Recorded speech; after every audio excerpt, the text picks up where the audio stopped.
Patuloy ang paghahanap para sa daan-daang nawawala matapos ang flash flood sa New Bataan, Compostela Valley. Ang ilang nawawala ng mahal sa buhay ay naghanap sa hilera ng mga bangkay na inihanay sa labas ng command center ng Rescue and Relief Operations. May news to go si Cedric Castillo.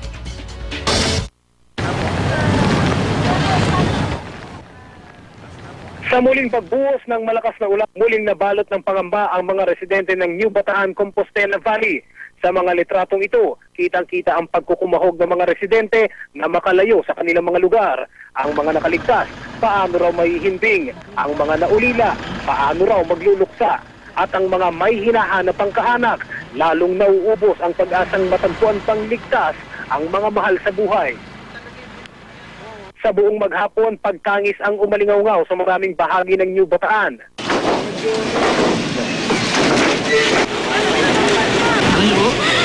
Tatlong anak ko.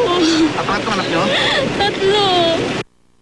Sa labas ng command center ng Rescue and Relief Operation, mahigit 60 malalamig na bangkay ang inilatag sa semento. Ang bilang na yan, patuloy na tumataas sa pagpapatuloy ng mga search operation.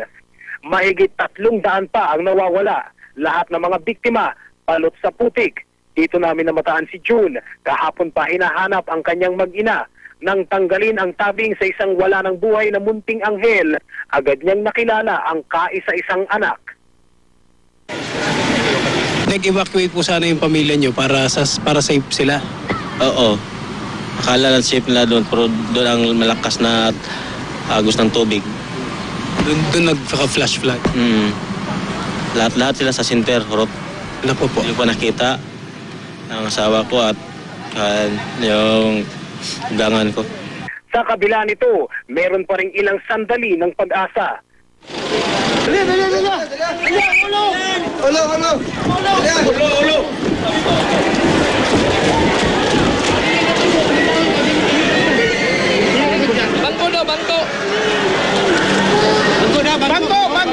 Wala.